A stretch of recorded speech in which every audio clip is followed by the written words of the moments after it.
Hello everyone and welcome to UGC NET mentor guys. जैसे कि आप सभी लोग यूजीसी नेट की आंसर कीज का वेट कर रहे हैं, तो गाइस आज की इस वीडियो में हम इसी बारे में बात करने वाले हैं कि यूजीसी नेट आंसर कीज कब तक रिलीज हो सकती है, फाइनल रिजल्ट कब तक आएगा आपका। इसके अलावा नेक्स्ट फॉर्म फिलिंग जो होगा दिसंबर एग्जाम, उसकी फॉर्म फिलिंग कब से कब तक चलने वाली है और एग्जाम के पैटर्न में क्या बदलाव हो सकता है अपकमिंग सेशन में, जो कि इस बार डेफिनेटली देखने को मिलने वाला है।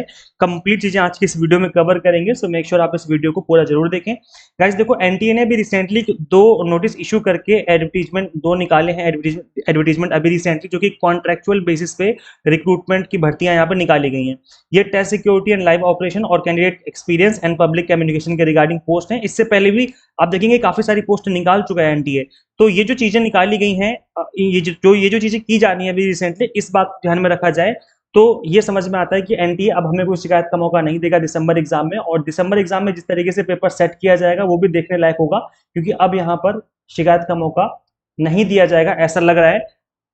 गाइस देखो, अगर हम बात करें कि यूजीसी नेट की आंसर की कब तक आएगी, तो अभी जो दिल्ली हाई कोर्ट ने एनटीए को बोला था कि भाई आप हमें जवाब दीजिए सोशियोलॉजी को लेकर के, आप यहाँ देख सकते हैं, this is the official Delhi high court का ऑर्डर है, यहाँ पे आप देख सकते हो। और इस ऑर्डर को इशू किया था दिल्ली हाई कोर्ट ने। यहाँ पे आप देखेंगे जो लास्ट लाइन में लिखा हुआ था, मैंने इसको पहले भी एक्सप्लेन किया था कि यहाँ पर 6 अगस्त को इनको जवाब देना होगा, जो रिस्पोंडेंट नंबर 3 है, तो इनको जवाब देना होगा जो कि एनटीए है, और यहाँ पर इनको रिप्लाई करना होगा 6 अगस्त को। आज 4 तारीख है, परसों यहाँ पर सुनवाई होगी जिसमें एनटीए को रिप्लाई करना होगा कि सोशियोलॉजी के ऊपर इनका क्या कदम है, ये क्या कर रहे हैं, इनको रिटर्न में बताना होगा कि एग्जाम री एग्जाम करवाएंगे या फिर आंसर कीज देंगे या फिर चेकिंग चल रही, जो भी है हमें परसों इस बारे में पता चल जाएगा डिटेल में। अगर इन केस परसों हमें इस बारे में पता चल जाता है कि आंसर कीज रिलीज होने वाली है बाकी अदर सब्जेक्ट की, सोशियोलॉजी को छोड़ करके, तो उस केस में फिर हमें रिजल्ट का वेट होगा कि आंसर कीज आने के बाद रिजल्ट कब तक आएगा।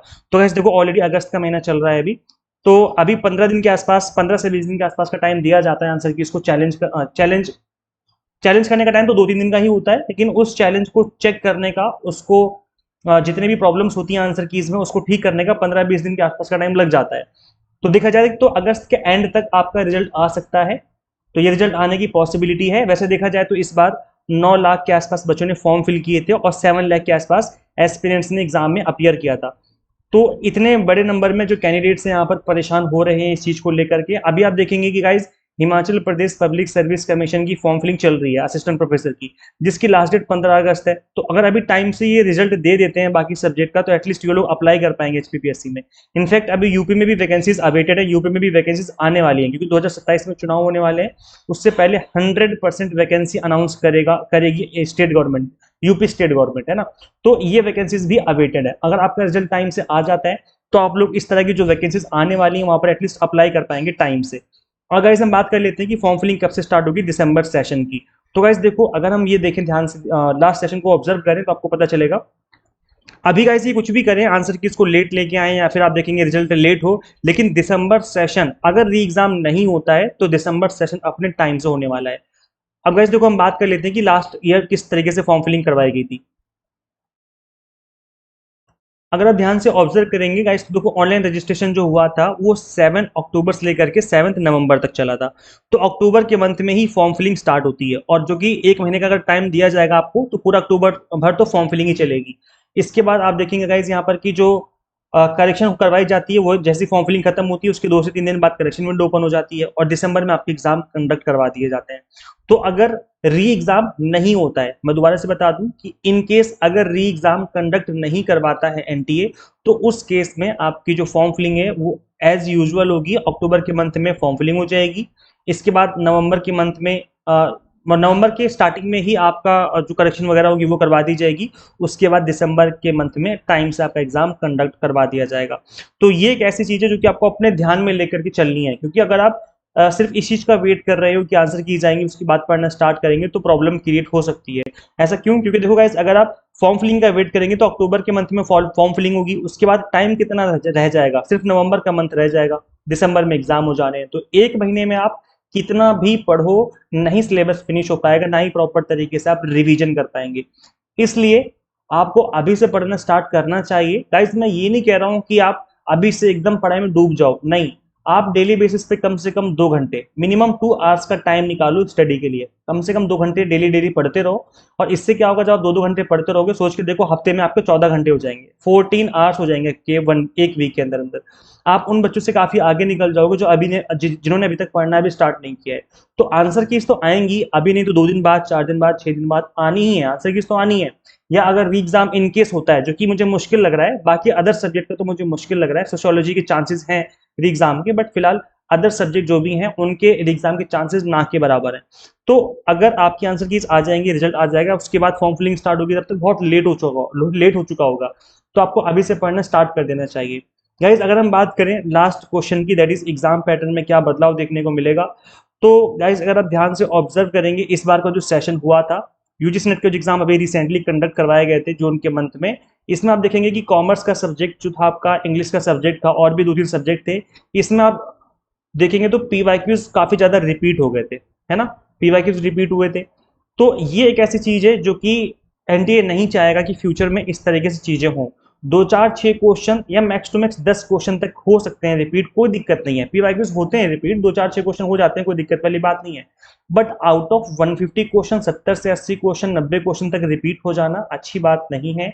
इससे कहीं ना कहीं स्टूडेंट्स डिमोटिवेट होते हैं, वो बच्चे जिन्होंने मेहनत की है।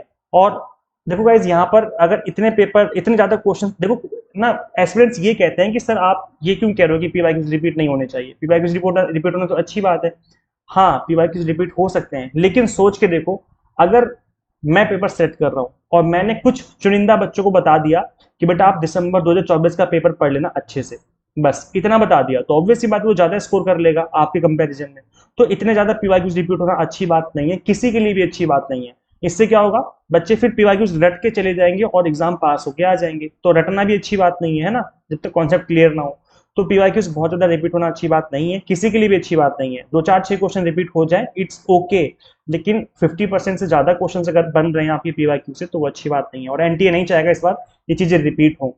तो ये चीजें हमें देखने को मिलने वाली है दिसंबर एग्जाम में, जो कि अब मुझे लगता है कि एनटीए नहीं चाहेगा कि इस तरीके से दोबारा से उसके ऊपर सवाल खड़े किए जाएं। तो ये चीजें, इन चीजों पे काम करेगा, तभी एनटीए ने बहुत सारे यहाँ पर देखेंगे कि कॉन्ट्रेक्चुअल बेसिस पे वैकेंसीज भी निकाल दी हैं। आपके क्या व्यूज हैं पीवाईक्यूज को लेकर के, क्या रिपीट होने चाहिए या फिर रिपीट नहीं होने चाहिए, आप मुझे कमेंट सेक्शन में जरूर बताइए। इसके अलावा गाइस देखो, दिसंबर एग्जाम के लिए हमने आप सभी के लिए exam targeted courses already available करवा दिए हैं। अगर आप सीरियस हैं दिसंबर एग्जाम को लेकर के और इस एग्जाम को अपने इसी अटेम्प्ट में क्रैक करना चाहते हैं, तो हम आपको पेपर 1 पढ़ाते हैं, commerce management and political science पढ़ाते हैं। इसमें इनरोल करके जो अपनी प्रिपरेशन है वो स्टार्ट कर सकते हैं। यहाँ पर कंप्लीट कंटेंट आपको बाइलिंगुअल मिल जाता है, 100 mock test and PDF notes मिल जाते हैं, जिसके थ्रू आप मल्टीपल टाइम रिविजन और प्रैक्टिस कर सकते हैं।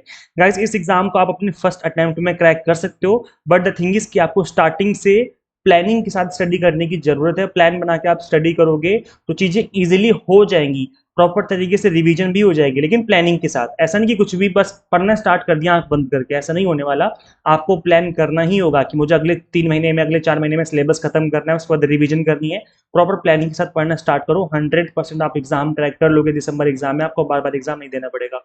तो प्लानिंग के साथ पढ़ना स्टार्ट करिए और अभी से पढ़ना स्टार्ट करिए। मेन चीज ये कि बाद में टाइम नहीं बचता, बाद में फिर फॉर्म फिलिंग में ही इतना टाइम लग जाएगा, आप देखेंगे 1-2 महीने का टाइम ही बचेगा उसके बाद। तो अभी से पढ़ना स्टार्ट करोगे तो ज्यादा चांसेस होंगे एग्जाम क्रैक होने के। करना क्या है, आपको सिंपली गूगल प्ले स्टोर से एग्जाम मेंटर ऐप इंस्टॉल कर लेनी है। अगर आप एक iOS यूजर है तो इसका लिंक हमने अलग से इसी वीडियो के description box and comment box में अवेलेबल करवा दिया है। Share this video with all UGC net aspirants and subscribe for UGC net related update and assistant professor job related updates. Guys इस वीडियो में इतना ही, मिलते हैं फिर नेक्स्ट वीडियो में। Thank you.